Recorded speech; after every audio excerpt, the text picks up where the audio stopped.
Friends आज हम लोग एफडीआई के बारे में पढ़ेंगे। एफडीआई क्या होता है और ये कैसे काम करता है, इससे रिलेटेड बहुत से छोटे छोटे क्वेश्चंस को भी हम जानेंगे। एग्जामिनेशन पॉइंट ऑफ व्यू से बहुत इंपॉर्टेंट है। तो हम लोग स्टार्ट करते हैं कि एफडीआई क्या है। एफडीआई जो है वो विदेशी कंपनियों के द्वारा किसी देश में किया जाने वाला निवेश है। यह निवेश तो हम प्रत्यक्ष विदेशी निवेश करते हैं और ये इस तरह का इन्वेस्टमेंट है जो कि एफडीआई एफआईआई दो तरह के होते हैं और विदेशी प्रत्यक्ष निवेश जो होता है वो दो तरह का होता है, एक ग्रीनफील्ड और एक होता है ब्राउनफील्ड इन्वेस्टमेंट। तो ग्रीनफील्ड इन्वेस्टमेंट क्या है और ब्राउनफील्ड इन्वेस्टमेंट क्या है हम उसको समझेंगे, ठीक है। तो ग्रीनफील्ड इन्वेस्टमेंट क्या है, जो कि कंपनी कोई जो इन्वेस्ट कर रही है, जो निवेश कर रही है कंपनी, वो क्या करती है कि अपना नया कोई भी कंपनी नई फैसिलिटीज अपनी बनाती है। कंपनी नया सब चीज क्रिएट करके अपना ऑपरेशन स्टार्ट करके मतलब सब्सिडियरी और इन्वेस्ट कंस्ट्रक्शन ऑफिस बनाती है, प्लांट्स बनाती है, साइट्स, बिल्डिंग्स, प्रोडक्ट सारा चीज बनाती है।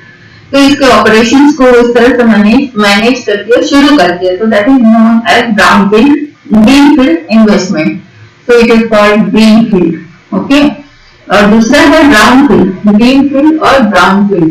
तो ब्राउनफील्ड इन्वेस्टमेंट हमने जाना ग्रीनफील्ड, जिसमें कि क्या करती है कंपनी सब कुछ अपने बनाती है, ऑफिस से लेकर सारा कंस्ट्रक्शन करती है। उसके बाद कंपनी का काम शुरू होता है, ठीक है। तो सारे न्यू फैसिलिटी होता है, सब कुछ नया, साइट्स, बिल्डिंग, प्रोडक्ट्स एक्सेट्रा। और ब्राउनफील्ड में क्या होता है ये हम लोग को ध्यान देना चाहिए, क्योंकि इस तरह का क्वेश्चन आता है कि ब्राउनफील्ड और ग्रीनफील्ड इन्वेस्टमेंट क्या है एफडीआई में। ठीक काम नहीं कर रहा है। तो ब्राउनफील्ड इन्वेस्टमेंट क्या है कि जब कंपनी किसी भी फैसिलिटी जो ऑलरेडी मिली हुई है उसको एग्जिस्टिंग जो फैसिलिटी है इन्वेस्ट करने का, उस या रीच फैसिलिटी है, नई मिला हुआ है, आप यहाँ अपना कंपनी चलाइए, उसको एक्सटेंड करती है, तो उसे हम ब्राउनफील्ड इन्वेस्टमेंट करते हैं। तो ये क्लियर हो गया। ग्रीनफील्ड में सब कुछ नया बनाती है और ब्राउनफील्ड में क्या करते हैं, जो एग्जिस्टिंग फैसिलिटी है, जो मिली हुई सुविधाएं हैं, उसको वो एक्सटेंड करती है, ठीक है। तो फॉरेन डायरेक्ट इन्वेस्टमेंट, तो अब हम जाने क्यों जरूरी है, क्योंकि कैपिटल जो है ना वो vital ingredient of development of any nation. किसी भी देश के विकास के लिए पूंजी का बहुत महत्व होता है, लेकिन सबसे ज्यादा दिक्कत क्या है डेवलपिंग नेशन के साथ, उनके पास इतनी पूंजी नहीं होती, उनका विकास उनका इतना ज्यादा नहीं हुआ होता है कि वो अपने इंटरनल आंतरिक संसाधनों से पूंजी की उतनी व्यवस्था कर सके, उतना निर्माण कर सके, इसलिए उन्हें फॉरेन इन्वेस्टर्स को, विदेशी निवेशकों को जोड़ना पड़ता है, ढूंढना पड़ता है अपनी इन्वेस्टमेंट रिक्वायरमेंट के लिए। तो फॉरेन इन्वेस्टमेंट अलग अलग तरह का होता है और ये क्या है कि फॉरेन इन्वेस्टमेंट जो है वो इंटरनेशनल इन्वेस्टमेंट है या कैपिटल फ्लो है। कहाँ से आता है, four principal categories, commercial loan के रूप में आता है, ऑफिशियल फ्लो आता है ऑफिस से ऑफिस, फॉरेन डायरेक्ट इन्वेस्टमेंट के रूप में आता है और फॉरेन पोर्टफोलियो इन्वेस्टमेंट के रूप में आता है। तो विदेशी लोग जो है निवेश करते हैं या कैपिटल का फ्लो आता है विदेशों से, वो चार तरह का हुआ। क्या क्या हुआ, पहला कमर्शियल लोन जिससे हम व्यवसायिक लोन करते हैं, फिर ऑफिशियल फ्लो, ऑफिस के लिए स्टाफ के लिए आ गया, सैलरी आया, इस तरह से जो भी आया ये जहाँ उनके यहाँ ऑफिसर्स होते हैं तो जिसमें एम्प्लॉइज के लिए पैसे आए।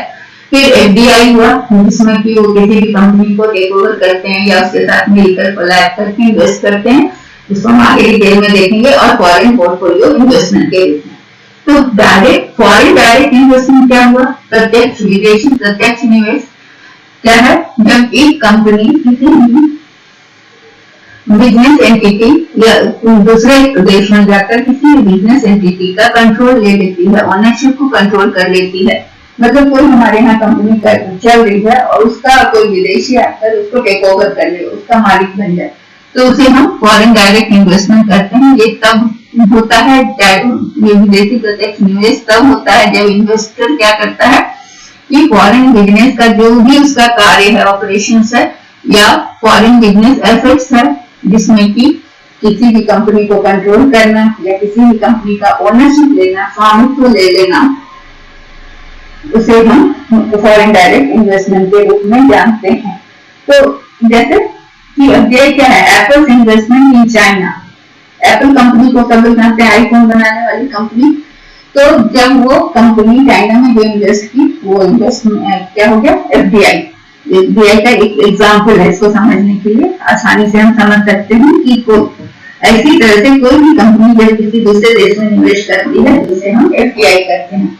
तो एफडीआई को इस तरह से परिभाषित किया गया है कि इस तरह एक ऐसा इन्वेस्टमेंट है जो कि प्रोडक्शन या बिजनेस किसी देश के उत्पादन में या किसी व्यवसाय में लगाया जाता है, जो कि जिसका वो कंपनी जो होती है, जो वो बिजनेस होता है, उसका मालिक कहाँ बैठा होता है, दूसरे कंट्री में। दूसरे कंट्री से वहां का निवेशक जो किसी और कंट्री में जब निवेश करता है, तो इसे करते हैं यहाँ किसी दूसरे देश। जैसे मान लें कि अमेरिका का कोई निवेशक भारत की किसी कंपनी में अगर इन्वेस्ट करता है, तो उसे हम एफडीआई करते हैं। एफडीआई का मतलब होता है इन्वेस्टिंग इन ए कंट्री जो तुम्हारा होम कंट्री नहीं है। जैसे भारत वाले अगर भारत में इन्वेस्ट करते हैं तो ये एफडीआई नहीं कहलाएगा, लेकिन भारत वाले अगर बांग्लादेश में जाकर इन्वेस्ट करते हैं, भारत टाटा जैसे हैं, जिंदल है, ये सब बड़े बड़े मुकेश अंबानी अगर ये इन्वेस्ट करते हैं बांग्लादेश, नेपाल, तो ये जो होगा ये एफडीआई होगा, किसके लिए, बांग्लादेश के लिए, नेपाल के लिए। तो ये कहलाएगा कि फॉरेन डायरेक्ट कैपिटल क्या होता है कि inflow from one country to another. मतलब भारत से बांग्लादेश गया, नेपाल गया, तो कैपिटल का इनफ्लो हुआ कहाँ, बांग्लादेश और नेपाल में, तो ये एफडीआई कहलाएगा। लेकिन भारत वाले अगर भारत में भी इन्वेस्ट करते हैं कि दिल्ली वाले आके कलकत्ता में करेंगे, तो ये एफडीआई नहीं होगा। एफडीआई क्या होता है कि ये एक्सीलरेटर ऑफ इकोनॉमी, यहाँ पर ये स्पेलिंग है, सेम एज एन एक्सीलरेटर, मतलब एक्सीलरेट करता है, इकोनॉमी को आगे बढ़ाता है, उस इकोनॉमी में ग्रोथ की गति, ग्रोथ में गति लाता है। ठीक है, एक्सीलरेटर। ठीक है, तो ये कहा जाता है कि सिर्फ कोई इंस्टीट्यूशन कर सकता है, कोई कॉर्पोरेशन कर सकता है, या कोई इंडिविजुअल भी कर सकता है, कोई व्यक्ति भी हो, विदेशी व्यक्ति भी आकर हमारे देश में अगर इन्वेस्ट करता है तो उसे भी हम एफडीआई करते हैं। जैसे अगर यूके, ये वैसा ही एग्जाम्पल है कि अगर यूनाइटेड किंगडम टाटा में आके टाटा कंपनी में पैसे लगाता है, या फिर कोई भी अपनी कंपनी जो यूके में बेस्ड है उसका सहायक कंपनी यहाँ खोल दिया, जैसे हमने देखा फ्लेक्स खोल दिया, तो ये सारी चीजें जो होती हैं वो एफडीआई कहलाती हैं। ठीक है, एफडीआई पर हम लोग को क्लियर हुआ कि विदेशी कंपनी जो किसी दूसरे देश में इन्वेस्ट करती है, कंपनी बनाती है, कोई कंपनी या किसी ऑलरेडी एग्जिस्टिंग कंपनी में पैसे लगाते हैं, तो हम एफडीआई करते हैं। पिछले कुछ सालों में, कुछ दशकों में कहा गया, दशक मतलब 10 साल, तो भारत तो एक आर्थिक शक्ति के रूप में विकास हो रहा है। तो इसमें से बहुत सारे फैक्टर जो है वो क्या है कि इन्वेस्टमेंट को बढ़ा रहा है। इसमें क्यों ऐसा हो रहा है, भारत आर्थिक शक्ति के रूप में क्यों तैनात हो रहा है या तैयार हो रहा है, क्योंकि भारत में भी इन्वेस्टमेंट बढ़ रहा है, इसके अलावा फॉरेन एस्टेब्लिशमेंट या बाहर से भी इन्वेस्टमेंट आ रहा है। तो जितना ज्यादा फॉरेन कंट्री भारत के आर्थिक स्टेटस को समझ रहे हैं या रिकॉग्नाइज कर रहे हैं और इसके ग्रोथ पोटेंशियल को समझ पा रहे हैं, तो वो क्या कर रहे हैं कि उनको लग रहा है कि यहाँ इन्वेस्ट करने से फायदा होगा, तो वो अपने इंटरेस्ट को दिखा रहे हैं, उनकी रुचि दिख रही है कि भारत में इन्वेस्ट किया जाए। तो फॉरेन डायरेक्ट इन्वेस्टमेंट और फॉरेन इंस्टीट्यूशनल इन्वेस्टर्स दो तरह के कॉमन मेथड हैं इन्वेस्टमेंट में इंडिया में। तो हम दोनों को देखेंगे आगे चलकर। तो हम अभी एफडीआई पे कंसंट्रेट कर रहे हैं। तो क्या है कि ये वो इन्वेस्टमेंट है जो कि बाहर की कंपनी के द्वारा देश में किया जाता है, इतना तो क्लियर है। एफडीआई से क्या होता है कि इन्वेस्टमेंट कंपनी क्या करती है, या तो ऑफिस बनाती है या तो बिजनेस ऑपरेशन यहाँ से शुरू करती है फॉरेन लाइन में, या फिर इंटरनेशनल एक्विजिशन करती है, क्या करती है, किसी कंपनी को एक्वायर कर लेती है। जैसे हिंदुस्तान लीवर को उन्होंने एक्वायर करके प्रॉक्टर एंड गैम्बल कंपनी बन गई, तो ये क्या हुआ, इस फॉरेन डायरेक्ट इन्वेस्टमेंट के द्वारा कंपनी को एक्विजिशन कर लिया गया। ठीक है, एक्विजिशन मतलब उस पर अधिकार कर लिया और उसके नाम को भी उन्होंने बदल दिया। तो इससे क्या हुआ कि देश में क्यों हम लोग अलाउ करते हैं कि हमारी कंपनी को आप अक्वायर कर लो और उसके बाद आप उसके नाम भी बदल दो, ये सारी चीजें हम इसलिए अलाउ करते हैं क्योंकि हमारे पास पूंजी का अभाव है, वो पूंजी लगाते हैं, उसके बाद यहाँ पर मॉडर्न टेक्नोलॉजी लाते हैं, नए टेक्निक से उत्पादन होता है, तो हमारा समय बचता है, हमारा लेबर बचता है। तो इससे क्या होता है कि हमारे उत्पादन में वृद्धि होती है, ग्रोथ होता है और एम्प्लॉयमेंट मिलता है, डेवलपमेंट होता है। जिस एरिया में कंपनी बनती है उस एरिया का इंफ्रास्ट्रक्चर बढ़ता है, तो इसलिए हम लोग इसको अलाउ करते हैं। एफडीआई क्या है? एक ऐसा इन्वेस्टमेंट है जो कि पेरेंट कंपनी क्या है? पेरेंट कंपनी का मतलब है जैसे कि प्रॉक्टर एंड गैम्बल जिसकी पेरेंट कंपनी बाहर की है लेकिन उसने इंडिया में इन्वेस्ट किया, तो क्या हुआ कि वहां से आके इंडिया में इन्वेस्ट किया, तो पेरेंट कंपनी इन्वेस्ट करती है, उसे एफडीआई करते हैं। पेरेंट कंपनी जो उसका मालिक होता है। तो तीन तरह का एफडीआई होता है, FDI sorry foreign direct investment तीन तरह का होता है। पहला है हॉरिजॉन्टल, जिसको हम क्षैतिज करते हैं। क्षैतिज एफडीआई कब होता है? जबकि मल्टीनेशनल जो भी है वो सेम जब बहुत सारे देशों में कोई मल्टीनेशनल कंपनी में बहुत सारा देश में प्रोडक्शन एक्टिविटीज चला रहा है। इसको हम उदाहरण से समझ सकते हैं KFC, जहाँ जो बहुत सारे कंट्रीज में अपने आउटलेट्स खोलता है। ठीक है, वॉलमार्ट। तो ये इसको हम कहते हैं कि एक कंपनी मल्टीनेशनल कंपनी होती है जो कई देशों में अपने ब्रांचेस को खोलती है, अपनी एक्टिविटीज को, उत्पादन की एक्टिविटीज को चलाती है, उसे हम हॉरिजॉन्टल एफडीआई कहते हैं, मतलब क्षैतिज कि एक साथ कई देशों में चला रही होती है। दूसरा है वर्टिकल एफडीआई। वर्टिकल मतलब ऊर्ध्वगामी। ठीक है, तो वर्टिकल एफडीआई कब होता है? जब multinational fragments the production process internationally, locating each stage of production in the country where it can done at least cost। इसका क्या मतलब है कि अब जो उत्पादन का प्रोसेस है उसमें वर्टिकल में क्या करता है कि जो मल्टीनेशनल कंपनी है वो क्या करेगी, मान लो कार बनाने वाली कंपनी, तो कार बनाने वाली कंपनी क्या करेगी कि कार बनाने के वेरियस पार्ट्स को बनाने का काम अलग अलग कंट्रीज में देगी। सपोज कि कोई काम कार का ऐसा है जिसमें लेबर इंटेंसिव है, ज्यादा लेबर की जरूरत है, तो जहाँ चीप लेबर है वहाँ वो काम दे दिया स्पेयर पार्ट्स बनाने का। कोई काम जहाँ पर कैपिटल इंटेंसिव है तो उस एरिया, तो इस तरह से वो एक अलग अलग कंट्री से चीजें बन के आएंगी कार की और एक जगह असेंबल की जाएंगी, तब वो कार तैयार होगा। तो इसको हम कहते हैं वर्टिकल एफडीआई। मतलब एक ही चीज से बनाने, अलग अलग पार्ट्स को बनाने के लिए अलग अलग देशों में उसको प्रोडक्शन का लोकेशन तय कर दिया गया कि ये चीज यहाँ बनेगा, ये चीज है। ये कौन टाइम के साथ था कि सब अलग अलग से बन के आकर मैक्सिको में असेंबल होता था। फिर है कॉन्ग्लोमरेट एफडीआई। ये क्या होता है? ये किस तरह का एफडीआई है? तो जिसमें की कंपनी या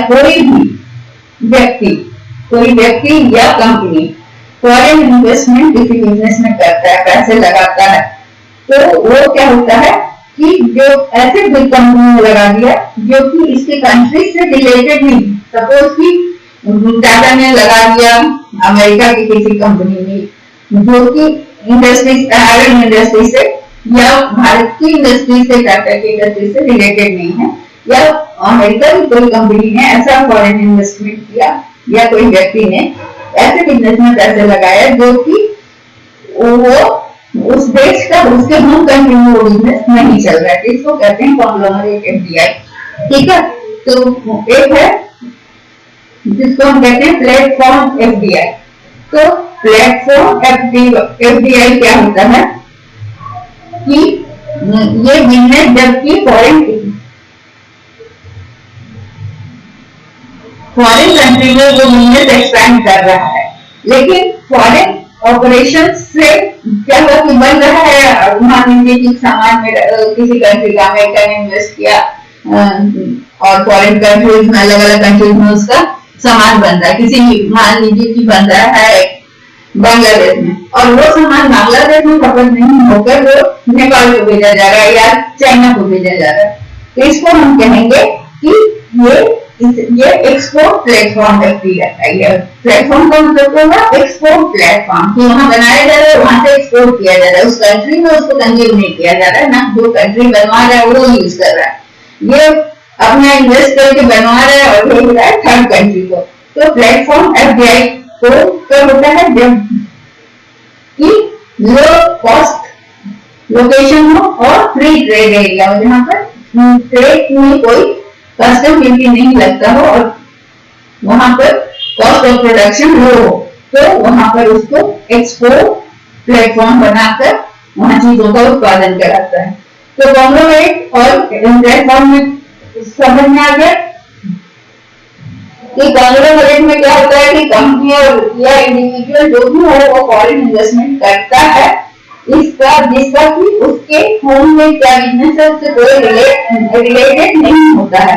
ठीक है, तो इसको हम कहते हैं कॉन्ग्लोमरेट। और प्लेटफॉर्म में क्या है कि यहाँ पर वो कंट्री जो प्रोडक्शन करवाता है या किसी देश में कोई चीज बनवा रहा है, वो उसको ना अपने देश के लिए चाहिए ना उस देश जहाँ बन रहा है वहां पर वो खपत होगी तीसरे कंट्री में, तो वो एक्सपोर्ट करने के लिए, तो उसको कहते हैं एक्सपोर्ट प्लेटफॉर्म, इसीलिए उसका नाम है प्लेटफॉर्म एफडीआई। ठीक है,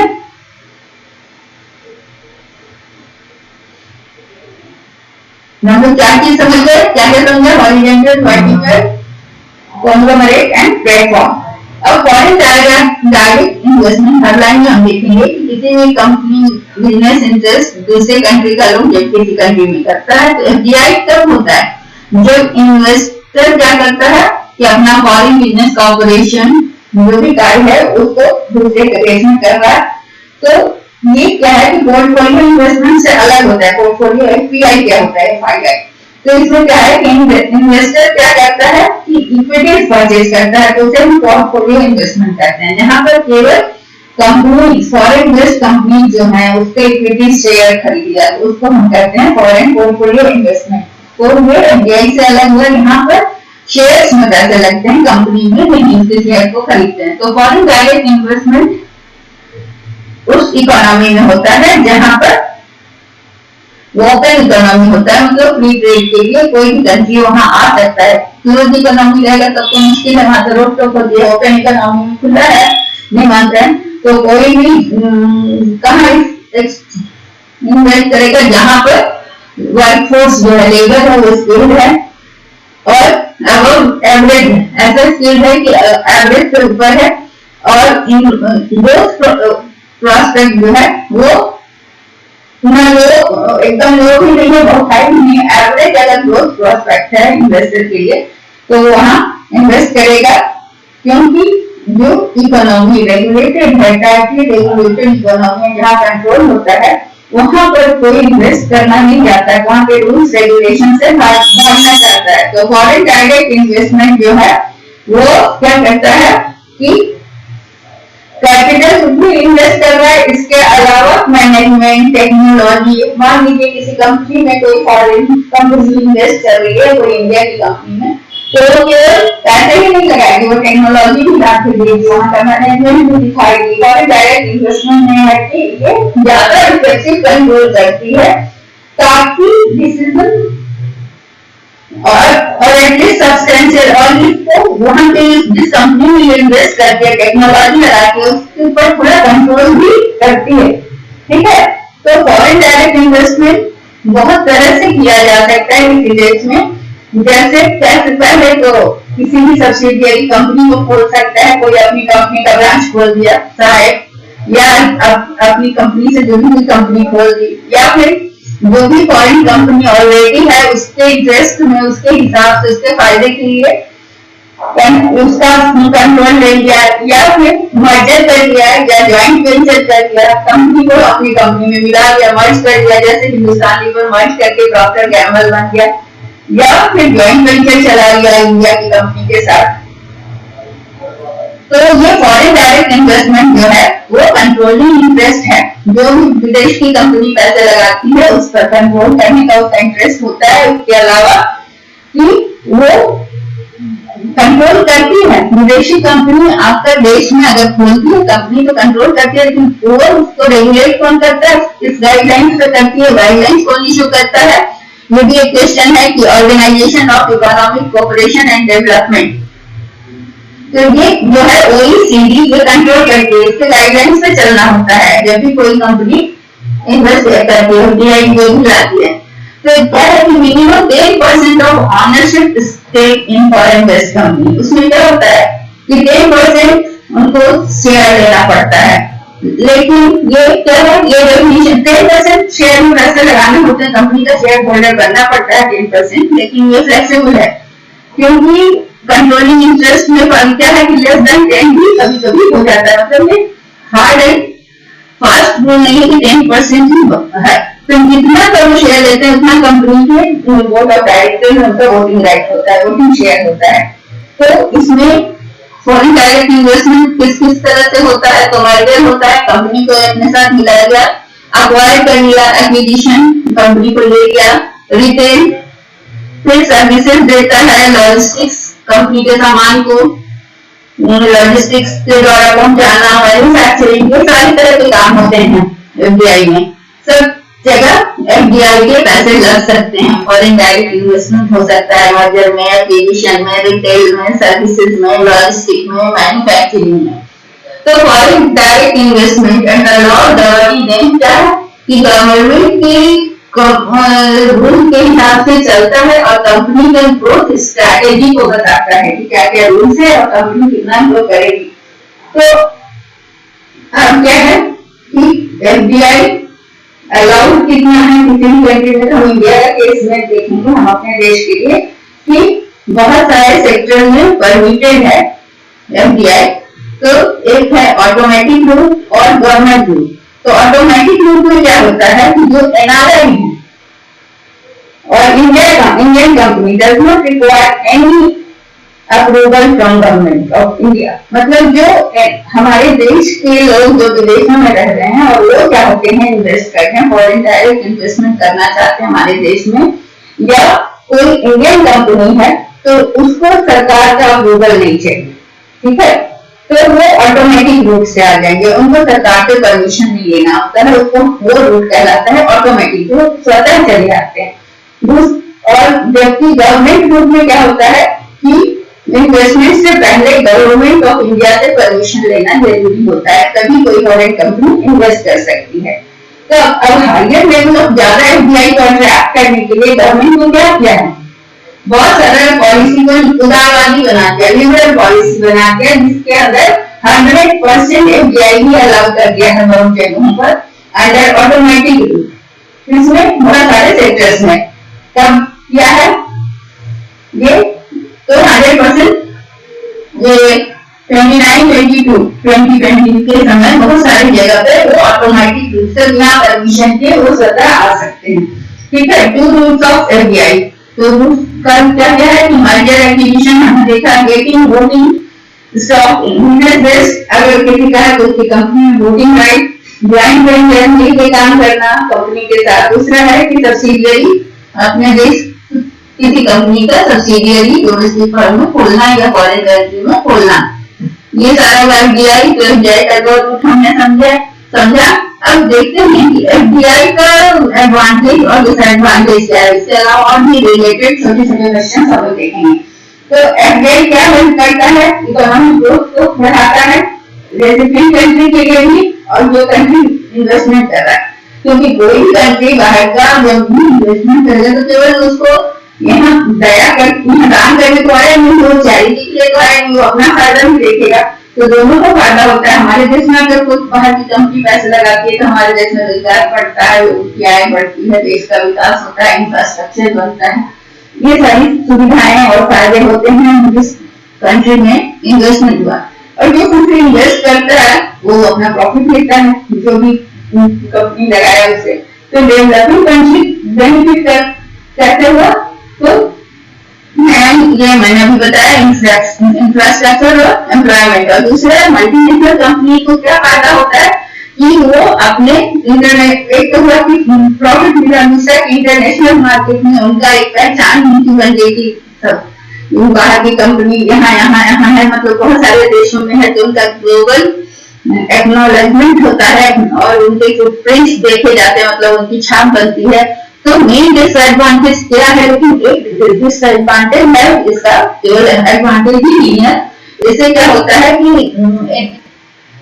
इसमें है कि पॉलिटिकल रिस्क होता है, क्योंकि ये it tends to rely on the involvement और oversight of multiple governments। Government बदलता रहता है तो इनको सब गवर्नमेंट के प्रॉस एंड कॉन्स और कमजोरियों को पता चलता है।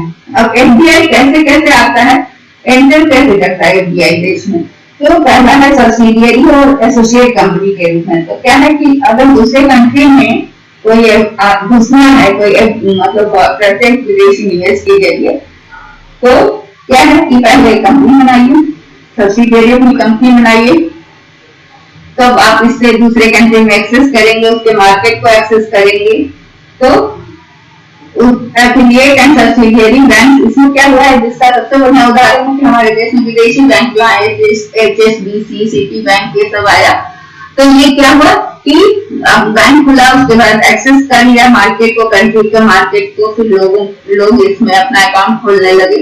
तो इस तरह से affiliate and subsidiary banks are most popular setup for foreign market entry. तो बैंक सबसे उत्साह साधन है जो कि किसी भी देश में एंट्री करने के लिए। दूसरा है मर्जर एंड एक्विजिशन, दूसरा वे है कि मर्ज कर लीजिए, जैसे Sun Pharma acquisition of Ranbaxy company ने सन फार्मा को एक्वायर कर लिया, अब ये मिल आ गया, ठीक है। और सन फार्मा जो है वो उसके अंदर काम करेगी। एफडीआई में और भी चीजें होती है कि बहुत सी कंपनियां आप सुनते होंगे कि वो खरीदना चाह रहे हैं, बड़ी बड़ी कंपनियां छोटी कंपनियों को खरीद कर अपने में मर्ज कर देती हैं। तो होता क्या है कि जो उसमें काम करते रहते हैं, अब वो उनके एम्प्लॉय हो जाते हैं, जो इंडिविजुअली काम करते थे, मालिक होते थे अपनी कंपनी के, अब वो जिस कंपनी ने फॉरेन कंपनी ने खरीद लिया, वो उसके एम्प्लॉय हो जाते हैं और उनके अंदर में काम करते हैं। फिर इन्वेस्टमेंट को मैंने बताया, ये जो है कि ये नई फैसिलिटी है, इसमें है कि ये क्या कहते हैं, कंट्री में आपकी कंपनी बनाते, इंफ्रास्ट्रक्चर बनाते, ऑफिस खोलते, सारे चीज टेक्नोलॉजिकल सब चीज आते हैं। जैसे वॉलमार्ट क्या है कि आपका, और वॉलमार्ट में क्या क्या है आपके इंडिया में, हमने रिटेल स्टोर्स खोले, उनको बड़ा स्टोर्स बनाया, लोगों को एम्प्लॉय किया, लोगों को उस एरिया का डेवलपमेंट हुआ, ये सारी चीजें होती हैं। तो ग्रीनफील्ड इन्वेस्टमेंट इसको कहते हैं। और फॉरेन डायरेक्ट इन्वेस्टमेंट पॉलिसी जो है सरकार की, गवर्नमेंट ऑफ इंडिया की, वो फॉरेन इन्वेस्टमेंट कैप निर्धारित कर दिया गया है किसी स्पेसिफिक एरिया में। वहां क्या है कि बहुत सारा एक्टिविटी है वो अनरेस्ट्रिक्टेड सेक्टर में चला गया है, और अब धीरे धीरे सरकार ने बहुत से एरिया में, पहले 49%, 51% जैसे मतलब शेयर अलाउ किए थे एफडीआई के, लेकिन अब 100% बहुत सारे क्षेत्रों में अलाउ कर दिया गया है। उसको आप देख लीजिए कौन कौन सा एरिया में 100% अलाउड है एफडीआई। और 17 अप्रैल 2020 भारत ने अपने एफडीआई पॉलिसी को बदल दिया। और क्यों बदला? क्योंकि कोविड आ गया था। तो इंडियन कंपनी को इस टेक ओवर से बचाने के लिए, और इंडियन कंपनीज को अक्वायर जो कर रहे थे बाहर के, खासकर चाइना, तो इसके लिए उसने रोक लगा दी। और क्योंकि कोविड-19 पैंडेमिक को देखकर, क्योंकि इससे क्या हुआ कि देश की इंडस्ट्री को नुकसान पहुंचा था, लोकल इंडस्ट्रीज को नुकसान पहुंचने लगा था, और चाइनीज कंपनियां मार्केट को अक्वायर कर रही थी। एमएसएमई जो स्मॉल टेक थे उन पर बहुत ज्यादा उन पर असर हो रहा था, ठीक है। तो किसने, department of promotion and industry and internal trade ने इन पर टेक ओवर और एक्विजिशन पर रोक लगा दिया। कब रोक लगाया? 17 अप्रैल 2020 को कोविड-19 के तहत मद्देनजर। अब organisation for economic cooperation and development, OECD तो पहले देखा था, वो क्या करता है कि एन इन्वेस्टमेंट फॉर 10% और above from overseas is considered as FDI, ठीक है। 10% से ऊपर वो एफडीआई होगा। तो फॉरेन डायरेक्ट इन्वेस्टमेंट पॉलिसी जो है भारत में कौन रेगुलेट करता है? तो फॉरेन एक्सचेंज मैनेजमेंट एक्ट जिसको हम क्या कहते हैं, फेमा। फेमा भारत में एफडीआई को रेगुलेट करता है, ठीक है। फॉरेन एक्सचेंज मैनेजमेंट एक्ट को फेमा भी कहा जाता है। और कौन करता है फेमा, किसके अंडर में करता है, आरबीआई के अंडर। तो govern by RBI under foreign exchange management act, ठीक है। एफडीआई कितना परसेंट अलाउड है इंडिया में, तो 100%। कहाँ अलाउड है, in sectors and activities not listed. FDI permitted up to 100% in automatic route subject to applicable laws, regulation, security and other condition. 100% कुछ area में अलाउड है जहां पर लॉज को ध्यान रखते हुए, सिक्योरिटी को ध्यान रखते हुए अलाउ किया गया है। और दूसरा कि non resident entity can invest in India, जो कि वो किसी भी ये में कर सकता है, सिर्फ कुछ एरिया जो रेस्ट्रिक्टेड है या प्रोहिबिटेड है उनको छोड़ के। ऑटोमेटिक रूट हमने पहले भी बताया था कि ऑटोमेटिक रूट में बिना प्रायर परमिशन के गवर्नमेंट और या रिजर्व बैंक ऑफ इंडिया का परमिशन लिए बिना वो इन्वेस्ट कर सकते हैं। लेकिन ये कर सकते हैं, ये इसमें बताया गया कौन सा रेगुलेशन है फेमा का, क्योंकि एफडीआई को कंट्रोल तो फेमा ही करता है। तो ये regulation 16 of FEMA 20 R. Automatic route में क्या है, नॉन रेजिडेंट इंडियन जो है वो कंपनी में उनको कुछ नहीं चाहिए, उनको फेमा और आरबीआई से नहीं करना है, वो डायरेक्ट इन्वेस्ट कर सकते हैं, ठीक है। गवर्नमेंट रूट में गवर्नमेंट अप्रूवल चाहिए, मैंडेटरी है, बिना सरकार की परमिशन के कोई नहीं कर सकता है। कंपनी को क्या करना होता है कि एप्लीकेशन देना होता है कि और फॉरेन इन्वेस्टमेंट के थ्रू फैसिलिटेट कहाँ देना होता है, किसके थ्रू, जो भी कंपनी गवर्नमेंट रूप से आना चाहती है तो उसको फॉरेन इन्वेस्टमेंट फैसिलिटेशन रूप से पोर्टल है, फॉरेन इन्वेस्टमेंट फैसिलिटेशन पोर्टल, जो कि एक सिंगल विंडो क्लियरेंस देता है। मतलब क्या है कि गवर्नमेंट रूप से आने के लिए फॉरेन कंपनीज को फॉरेन इन्वेस्टमेंट फैसिलिटेशन पोर्टल पे जाना होता है। वो सिंगल विंडो होता है। सिंगल विंडो का क्या मतलब है कि सारे कार्य वहीं हो जाते हैं, सब तरह का कार्य। इसका आपको अलग अलग विंडो पे जाके कराने का जरूरत नहीं, अलग अलग सीट पे जाके कराने का नहीं होता। ऑफिस में सिंगल विंडो पे सारा क्लियरेंस मिल जाता है। मतलब इसमें तत्परता दिखाई गई है, काम जल्दी होता है, लेकिन इसमें परमिशन लेना जरूरी होता है जब भी गवर्नमेंट रूप से कोई भी एफडीआई आता है, ठीक है। अब कहता है कि भारत, अब इसमें हमें ये जानना चाहिए कि भारत में एफडीआई कितना है 2020 में। तो इक्विटी इनफ्लो भारत में 50 मिलियन यूएस डॉलर था, ठीक है। इक्विटी समझते हैं, इक्विटी शेयर खरीदते हैं एफडीआई में। Equity DI inflow play a significant role in contributing towards the development of Indian economy. Bharat के विकास में एफडीआई का बहुत अहम रोल है। Higher FDI inflow are directly correlated with higher, जितना ज्यादा एफडीआई उतना ज्यादा एम्प्लॉयमेंट, और जितना ज्यादा एम्प्लॉयमेंट उतना ज्यादा ग्रोथ, ठीक है। तो भारत के विकास में एफडीआई का बहुत अहम रोल है। और नई एफडीआई पॉलिसी जो आई है उसके अनुसार क्या है, कोई भी कंट्री का एंटिटी जो कि शेयर करता है लैंड बॉर्डर विद इंडिया और where the beneficial owner of investment into India is situated और a citizen of such country can invest only under government. कोई भी जो भारत से जुड़ा हुआ है, भारत के बॉर्डर से जुड़ा हुआ जो देश है, वहां का कोई कंपनी, वहां की या वहां का कोई व्यक्ति जब भी इन्वेस्ट करेगा तो वो गवर्नमेंट के थ्रू आएगा, गवर्नमेंट रूप से। मतलब उसको परमिशन लेना जरूरी है। क्यों ऐसा किया गया, क्योंकि खतरा, देश की सुरक्षा को मद्देनजर रखते हुए इसको ये रूल लाया गया कि कोई भी व्यक्ति या कंपनी जो कि भारत के लैंड बॉर्डर को शेयर करता है या सटा हुआ बॉर्डर से है, तो वो तभी यहाँ इन्वेस्ट कर सकते हैं जब वो उसे गवर्नमेंट से परमिशन मिलेगा, ठीक है। सिंगापुर में सबसे ज्यादा एफडीआई 2020 में दिया, जो कि 14.67 बिलियन इन्वेस्टमेंट है एफडीआई। कितना डॉलर है? $14.67। उसके बाद मॉरिशस जिसमें $8.24 billion, Netherland $6.5 billion, US $4.22 billion, Cayman Islands $3.7 billion and Japan $3.22 billion and France 1.89 billion. तो इतने लोगों ने पिछले साल इतना एफडीआई मतलब इंडिया में इतना इन्वेस्ट किया। तो एफडीआई में इंडिया को कैसे हेल्प किया? बढ़ता हुआ एफडीआई क्या किया कि मैन्युफैक्चरिंग और सर्विस सेक्टर दोनों को बूस्ट किया, दोनों को आगे बढ़ाया।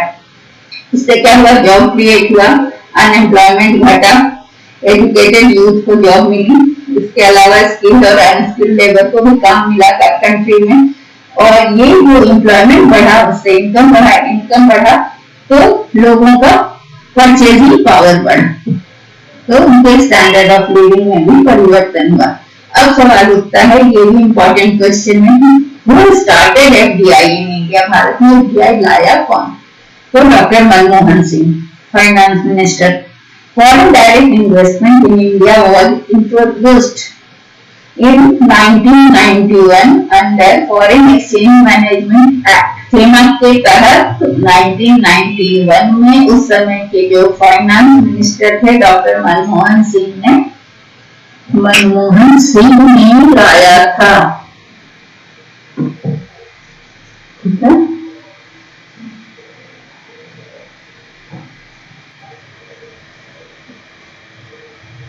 ये कौन सा टाइम था? 1991, जिस समय एलपीजी आया था, liberalisation, privatisation and globalisation, article सुधा।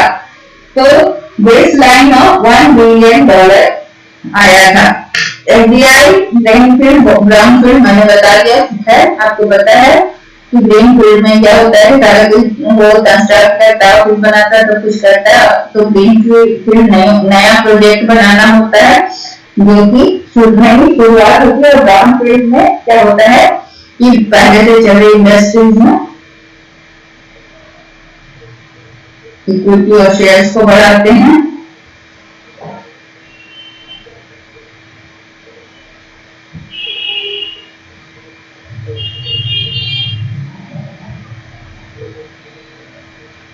और हम आगे चलते हैं, बस यही है, इतना आपका हो गया।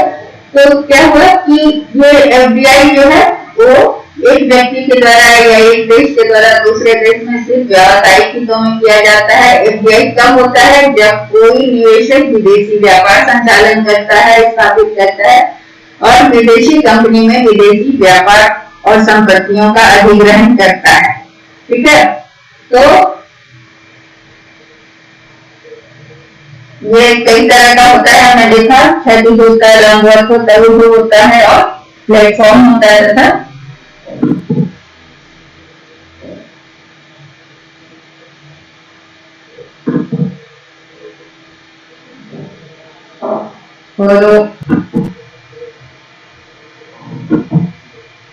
तो विदेशी प्रत्यक्ष निवेश खुली अर्थव्यवस्था में किया जाता है, जहाँ पर ओपन इकोनॉमी होती है और जो कि